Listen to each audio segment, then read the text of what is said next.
Gojo Satoru, the inheritor of the Six Eyes and Limitless, and the strongest sorcerer alive. Ryomen Sukuna, the calamity of Jujutsu and the king of curses. With Sukuna having taken over Megumi's body and now having access to the 10 shadows, I think it's a good time to revisit this a bit, even if right now he is suffering from a crippling case of curse energy impotence. Now, it's no secret this is one of the most hyped fights in all of Jujutsu Kaisen, because Gojo is one hell of a K-pop nutcracker, and Sukuna is pretty much just a Jujutsu Balrog. Demon of the ancient world. So I'm going to go over these characters' abilities for a while. Now, I want to touch on the fact that the original reference of Sukuna being the king of poisons is actually a mistranslation. The original text refers to him as the king of curses here, not poisons. And it reads something along the lines of, Yuji is the vessel of Sukuna, who he himself is a lethal poison. Now, does this mean he's never going to use a poison technique? Well, considering he pulled a fire technique out of his ass, I'm not entirely convinced. And I'll touch more on this later, and if anybody else has scans or translations that I'm unaware of, please let me know. Now, as for Gojo, his abilities are obviously busted. Limitless is an exceptionally powerful technique. Now, I've seen a lot of statements surrounding his hollow purple of people claiming this is a faster than light ability. And I understand where people are coming from with this, with it being an imaginary mass, but there's really no definitive statement on how fast this thing is. And I'm not going to follow the speed in the anime on this, because it just made it look like he was rolling a purple marble down the forest. But of the feats we have for it, we know that it was either too fast for Toji to dodge, or he didn't see it coming. And with Hanami, it was at least fast enough to clip him before he was deep enough underground. But in this panel, he is looking awfully above ground. So while it's a little hard to tell, at this point, Gojo either was just about to fire it off, or he had already fired it off. Now, I definitely think this thing was faster than it was shown in the anime, but it is not the speed of light. Until there's a definitive statement on this thing, that's my opinion for now. Now, before somebody else brings up the black hole, I'm going to talk about it for a split second here. Scaling Yuki's black hole to Gojo is a little ridiculous. Now, while this was an exceptionally powerful attack, this isn't an attack you'd really use conventionally. And if characters like Jogo are notably strong as special grade curse spirits, and Gojo and Sukuna are probably going to be pretty close in power to each other by the end of the series. And like these characters are both planetary, well, Jogo, when he told you that you were strong, you got straight up lied to. Oh, what? You're Mount Fuji? Well, these two are cosmic events. So you can scale Yuki's black hole to Gojo if you want to, but I am not going deep into planet busting, because that is not something we're going to see in this series. Now let's talk about the speed of Gojo Satoru. So Gojo is stated to be the fastest sorcerer alive, and Gojo has been directly scaled to Hikari's speed feat in his battle against Kashimo. And I've seen many people claim him to be a lightning timer after him dodging the lightning strike, but there are a couple reasons I don't agree with this. While Kashimo's technique may not literally be lightning, it is directly compared to lightning, so I can give it that. It's also just not entirely clear if Hikari even dodged the lightning in this panel, or if it didn't just arc into his arm. Kashimo also doesn't say anything relating to like, I can't believe you dodged my lightning attack. In fact, he's more shocked that Hikari used reverse curse technique than he is that he dodged lightning, and this is a series where people take note of speed of sound attacks. And a speed feat like this just seems a little exceptional for Jujutsu Kaisen. And if there's any character in Jujutsu Kaisen who would be faster than a lightning timer, it would probably be Gojo. I have a hard time believing that any statement on Gojo's speed does not take his teleport into account in some way. Because a lot of people think his Hollow Purple is the most busted ability he has with like 100% armor pen. But him being able to teleport is straight hacks. Now, despite the overall busted level of this ability, there are stipulations on it that are unstated. But the ones we can gather is that he has to make a hand sign. And potentially for longer range teleports, he may even have to make markings on the ground for some reason.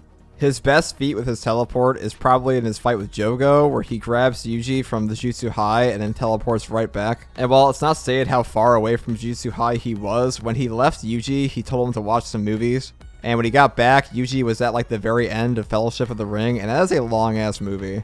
So even if we lowball this and say Gojo took his extra time to like eat a succulent dinner before he left, considering they're in the countryside when he fights Jogo, and Jujutsu High is in Tokyo, I assume they're at least an hour away. So there are also many that think that Gojo can't teleport between buildings. Now, the fact that in these two panels, it looks like he goes directly from Jujutsu High right back to Jogo, and his body movements barely change, and Yuji just looks straight up shocked as to where they are. Makes it look like he did it from inside. So it's safe to say this is an exceptionally long-range teleport, and the amount of applications that he has around it are pretty insane if you really think about them, which is why I think Gege put the unstated limitations on it, because there's no way they're going to let this thing actually be used to its full potential. Just plug Hikari into a bomb and drop him on your enemies instead of children. Now, I've been talking about Gojo for a bit, so how does this all relate to Sukuna? Once Gojo and Sukuna fight, they're going to be comparable in speed at the very least. And even if one of them is faster, one of them's be able to keep up with the other. Because there's absolutely no way a final confrontation between these two characters is going to end in one of them getting speed blitzed within like the first 5 seconds of the fight.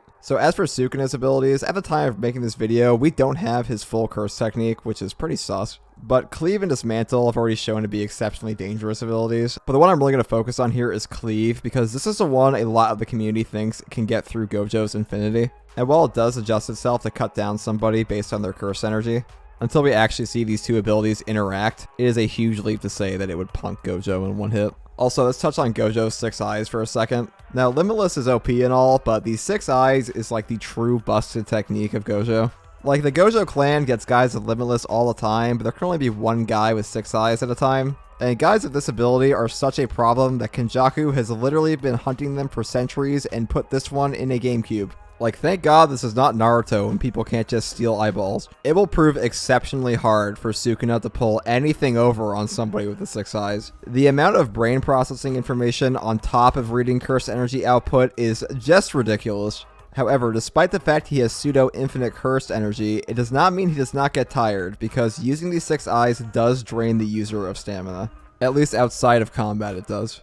And even though Gojo is not your average 6 eyes user, and he has truly taken it to its maximum potential more than any other previous user, and as far as we know, Gojo is the first person in history to find out how to make the Infinity automatic with the 6 eyes and reverse curse technique. And he was like 18 years old. But to touch back on Sukuna, when he took over Megumi's body, a lot of people, including myself at first, thought like, oh, he's going to have the Mahoraga and he had to be able to whoop some ass. Because previously, a 6 eyes Limitless user did die to the 10 Shadows.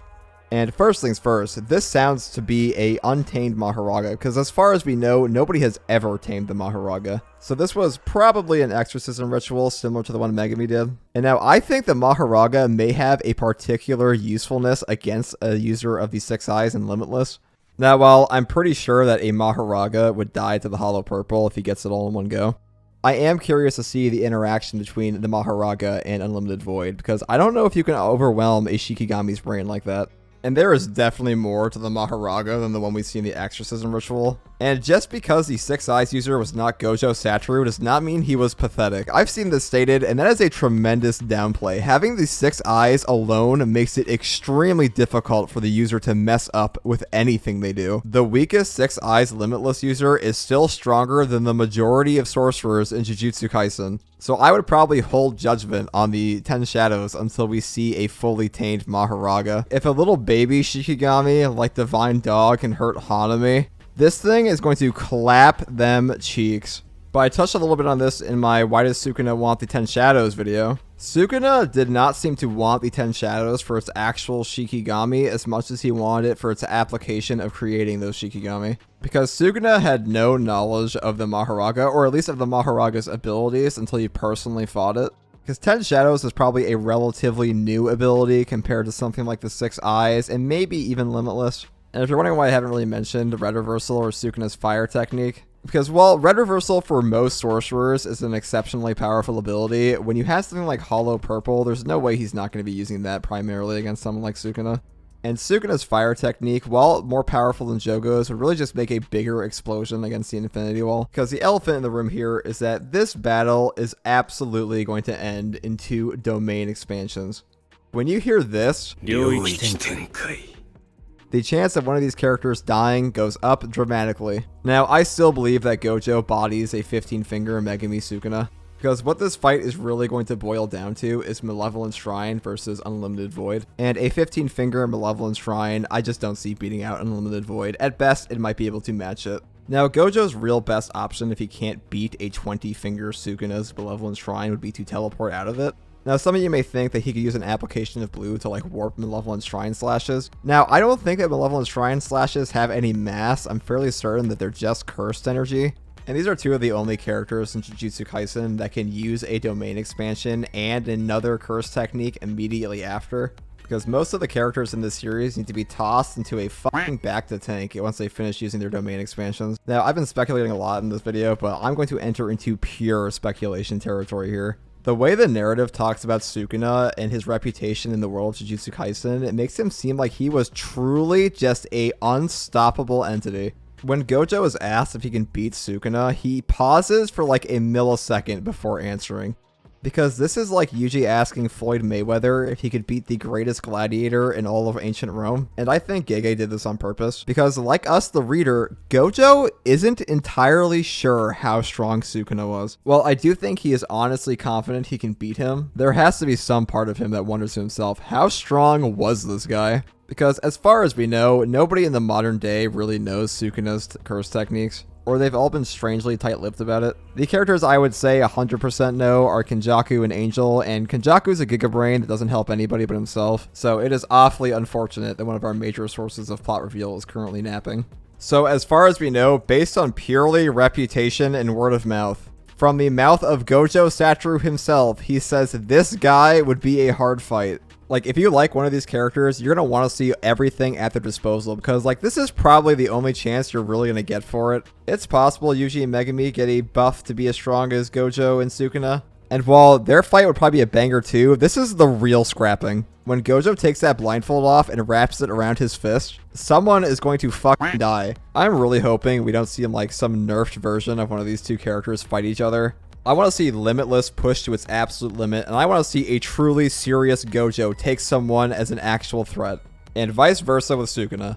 Because regardless of who wins, I want the bloodied victor to sit there in a moment of self-reflection and think to themselves, that guy was fucking strong. Sukuna will be seeing purple for the rest of his life, and Gojo, every time he closes his eyes, will see 4 fists flying at him. As for who do I predict is going to win this fight, well, I am on the record for saying I think he's going to get Dumbledored. And the main reason for that is just Gege isn't the biggest fan of Gojo. And if you as an author aren't the biggest fan of a character, I don't see how you'd make him the focal point of your entire ending. And if Gojo comes out and fixes everything, it kind of just sends the whole story back to the status quo, which is, I really don't think that's where Jujutsu Kaisen's heading. But that's all just my opinion, and I want to hear what your opinion on the Gojo versus Sukuna fight is. Do you think Sukuna's going to win? Do you think Gojo's going to win? Do you think Gojo's never going to get out of the box? Let me know in the comments below, and if you like videos like this, subscribe for more. And as always, thanks for watching.